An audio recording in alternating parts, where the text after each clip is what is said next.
అందరికీ నమస్కారం అండి. ముఖ్యంగా ఇవాళ ఈ కేసుల విచారణ సందర్భంగా నాకు మద్దతుగా నిలిచిన ఫాతిమా గారికి, అలాగే మాజీ ఎంపీ వేణుగోపాల్ రెడ్డి గారికి, సహోదరులు లేళ్ల అప్పిరెడ్డి గారికి, సహచర ప్రధాన కార్యదర్శి మా గురుతులీలు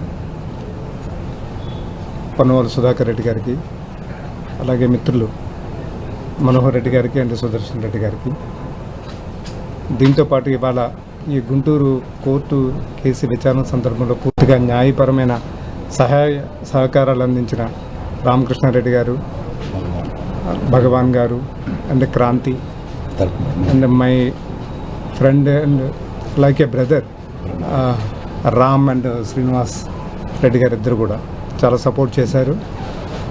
వాస్తవంగా ఇలాంటి అంశాల గురించి, రాజకీయ అంశాల గురించి, లేకపోతే ఎవరి మీద ద్వేషం కొద్దో, లేకపోతే కోపం కొద్దో, ఆగ్రహం కొద్దో మాట్లాడాలని నాకు సహజంగా ఉండదు. మనసులో కూడా ఎప్పుడు ఒకరి మీద ద్వేషంతోనో లేకపోతే ఒకరి మీద ఆగ్రహంతోనో పనిచేయాలని ఎప్పుడు అనుకోను. కానీ ఏప్రిల్ 15 నుంచి మొదలైన ఈ అరెస్ట్ల పరంపర ప్రక్రియ ఇవాళ మే 1 వరకు కొనసాగింది. దాదాపు 2 వారాలు. మాలాంటి వాళ్ళ జీవితాల్లో ఎప్పుడు పోలీస్ స్టేషన్ గడప తొక్కడం కానీ, లేకపోతే కోర్టులు గడప తొక్కడం కానీ ఇప్పటివరకు చేయలే. నా 48 ఏళ్ళ జీవితంలో కానీ, మా కుటుంబ జీవితంలో కానీ ఎప్పుడు కూడా కోర్టులు మెట్లు ఎక్కడం అనేది ఎప్పుడు జరగలేదు. ఈ 15 రోజుల పరిణామాలు చూసిన తర్వాత నాకు ఎవరి మీద ద్వేషం లేదు, ఆగ్రహం లేదు, కానీ బాధ అయితే కలుగుతుంది. ఆ బాధ నేను ఇబ్బంది పడ్డానని కన్నా సమాజంలో ఇలాంటి పరిస్థితులు ఏంటి, ఇలా వచ్చాయేంటి అని ఒక రకమైన బాధ మాత్రమే నాలాంటి వాళ్ళని చాలామందిని తొలిచేస్తూ ఈ 2 వారాల్లో తొలిచేసింది. వాస్తవంగా కోర్టులో వాదనలు విన్నప్పుడు కూడా పొన్నవాళ్ళు గారు నా తరపున అన్ని సందర్భాల్లో చాలా గట్టిగా వాదించినప్పుడు కూడా ప్రభుత్వం వైపు నుంచి వస్తున్న అభియోగాలు మాత్రం తీవ్రమైన ఆందోళన కలిగించాయి. అసలు జర్నలిజం చేయడం అంటే ఒక ఆర్గనైజ్డ్ క్రైమా, సో ఈ రకంగా కూడా జర్నలిజాన్ని చూడొచ్చా అనే భావన నాకు తొలిసారిగా కలిగింది ఆ వాదన విన్న తర్వాత.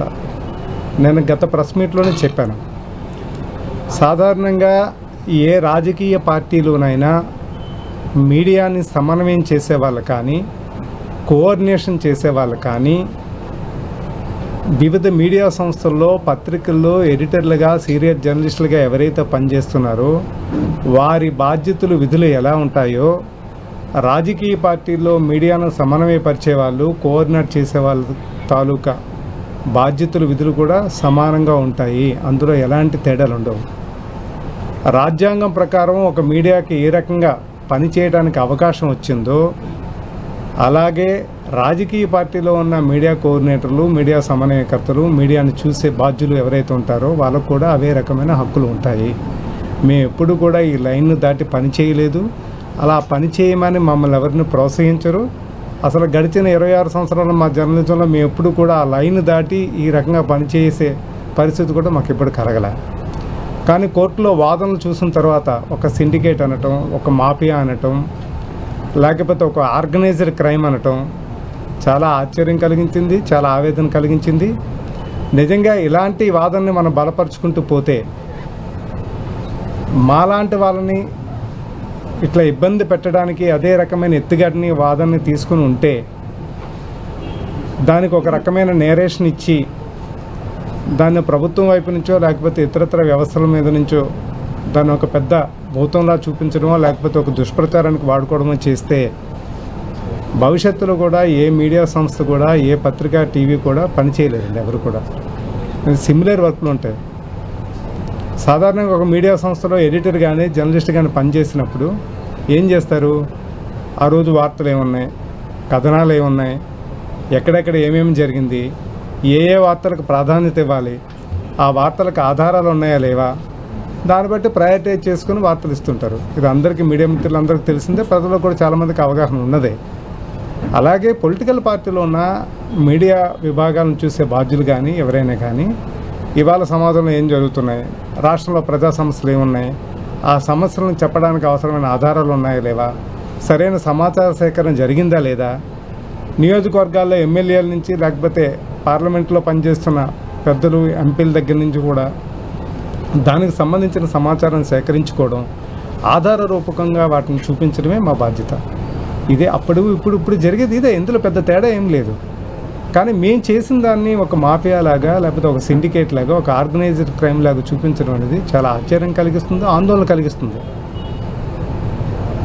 సో ఎవరినో విమర్శించడానికి, ఎవరినో ద్వేషించడానికి ఈ మాట అనట్లేదు. కానీ మీడియా స్వేచ్ఛ మీద, రాజకీయ పార్టీలకు రాజ్యాంగపరమైన హక్కులు ఏవైతే ఉన్నాయో ఆ రాజకీయ పార్టీలు తమ కార్యకలాపాలను స్వేచ్ఛగా నిర్వహించే హక్కులను హరించడం అనేది జరుగుతుందనేది ఒక జర్నలిస్ట్గా, ఒక పార్టీకి జనరల్ సెక్రటరీగా నా ఆవేదన. నేను గత ప్రెస్ మీట్లోనే చెప్పాను, మాలాంటి వాళ్ళు ప్రజాస్వామ్య ప్రక్రియలో పాల్గొనడం అనేది చాలా అరుదు. ఎక్కడో విజయనగరం, శ్రీకాకుళం, విశాఖపట్నం 3 జిల్లాల నుంచి ఒక వ్యక్తి జర్నలిజం లాంటి రంగంలోకి రావటం, అక్కడి నుంచి సబ్ ఎడిటర్ నుంచి ఒక సీనియర్ సబ్ ఎడిటర్, ఒక సీనియర్ పొజిషన్కి వెళ్ళడమే చాలా కష్టం. అలాంటి పరిస్థితుల్లో సాక్షిలో నేను చేరిన తర్వాత అంచెలంచెలుగా ఆర్గనైజేషన్ మా పనితీరుని మెచ్చుకోవచ్చు, లేకపోతే మా అంకిత భావాన్ని చూడవచ్చు, లేకపోతే ఏదైనా కావచ్చు, లేకపోతే మాలాంటి వాళ్ళని ప్రోత్సహించాలని ఒక మంచి గుణం కావచ్చు. ఒక పెద్ద స్థాయికి వెళ్ళాం. అక్కడి నుంచి గౌరవ్ జగన్మోహన్ రెడ్డి గారి ప్రోత్సాహంతో ఒక పార్టీకి ప్రధాన కార్యదర్శిగా నియమించడం అనేది ఒక గొప్ప అవకాశం, మాకు అదృష్టం. ఇలాంటి అవకాశం మాలాంటి వాళ్ళకి చాలా అరుదుగా లభిస్తూ ఉంటుంది. మీరు ఒక్కసారి పార్టీ ప్రధాన కార్యదర్శులుగా ఈ 3 జిల్లాల నుంచి ఎవరైనా పనిచేస్తారా? ఎవరైనా వెనుకబాటు జిల్లాల నుంచి ఒక జర్నలిస్ట్గా పనిచేసి ఈ రకంగా ప్రమోట్ అయ్యి ఈ రకమైన ప్రోత్సాహాన్ని అందుకున్న వాళ్ళు ఎవరైనా ఉన్నారంటే లేరని నేను ఖచ్చితంగా చెప్తాను. సో గౌరవ్ జగన్మోహన్ రెడ్డి గారి ఆత్మీయత కావచ్చు, ఆయన అభిమానం కావచ్చు, మమ్మల్ని ఈ స్థానానికి తీసుకొచ్చారు. మా పనిని మేము ఎప్పుడు రాజ్యాంగబద్ధంగానే చేస్తాం, ఆ లైన్ దాటి ఎప్పుడు చేయం. ఈ మాటలు ఎవరినో కోపంతోనో లేకపోతే ద్వేషంతోనో అంటున్న మాటలు కావు. మేము నిరంతరం కూడా మా లిమిట్స్కి లోబడే మేము పనిచేస్తాం. మీకు ఎవరికైనా క్లారిటీ కావాలంటే ఆ క్లారిటీ ఇవ్వడానికి మేము చాలా ఎప్పుడు కూడా అందుబాటులో ఉంటాం. ఎల్లవేళలో కూడా సమాచారంతో మేము చాలా అందుబాటులో ఉంటాం. అంతే తప్ప ఈ రకమైన కేసులు మా మీద పెట్టి ఈ రకంగా మమ్మల్ని ఇబ్బంది పెట్టడం అనేది చాలా బాధాకరంగా ఉంది. దయచేసి వెనుకబడ్డ ప్రాంతాల నుంచి వచ్చిన వాళ్ళని మాత్రం మీకు చేతనైతే ప్రోత్సహించండి, లేకపోతే వదిలిపెట్టండి. కానీ ఈ రకంగా ఇబ్బంది పెట్టడం అనేది కరెక్ట్ కాదనేది నా అభిప్రాయం. సో జరిగిన పరిణామాల్లో మాకు ఎవరి పట్ల కోపం కానీ ద్వేషం కానీ లేదు. అలాగే నాకు కూడా బాధ కూడా లేదు. ఉన్నదంతా ఆవేదన. ఆవేదన ఏ రకంగా ఉన్నదో మీ ముందు పెట్టడం జరిగింది. అలాగే భయం కూడా లేదు. భయం అనేది ఎందుకు లేదంటే మేము ఎలాంటి తప్పు చేయలేదు కాబట్టి అంత గట్టిగా స్పష్టంగా చెప్పగలుగుతాం. రానున్న రోజుల్లో ప్రజల గొంతుగ్గా ఎవరైతే పార్టీ తాలూకు ఒక వ్యవస్థ విధానం ఉందో, ప్రజల గొంతుగ్గా నిలబడే పార్టీ విభాగాలు ఏవైతే ఉన్నాయో అవి చక్కగా పనిచేయటానికి, అవి చక్కగా తమ గొంతును వినిపించడానికి, ప్రజా సమస్యలను వెలికి తీయటానికి, మరింత బలంగా పార్టీ వారిని వినిపించడానికి అవసరమైన సహాయ సహకారాలు పూర్తిగా కూడా మా వైపు నుంచి వస్తాయి. మరింత చురుగ్గా పనిచేస్తాం.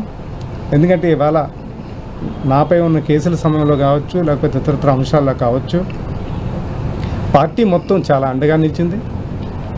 ఒక సొంత సోదరుడిలాగా ప్రతి ఒక్కరు కూడా పార్టీ పై స్థాయి నుంచి కింద స్థాయి వరకు కూడా ప్రతి ఒక్కరు కూడా అనుక్షణం కాపాడుకున్నారు, మద్దతుగా నిలిచారు, భరోసాగా ఇచ్చారు, ఎంతో ధైర్యాన్ని ఇచ్చారు. సో వాళ్ళందరికీ కూడా కృతజ్ఞతలు తెలియజేస్తున్నా.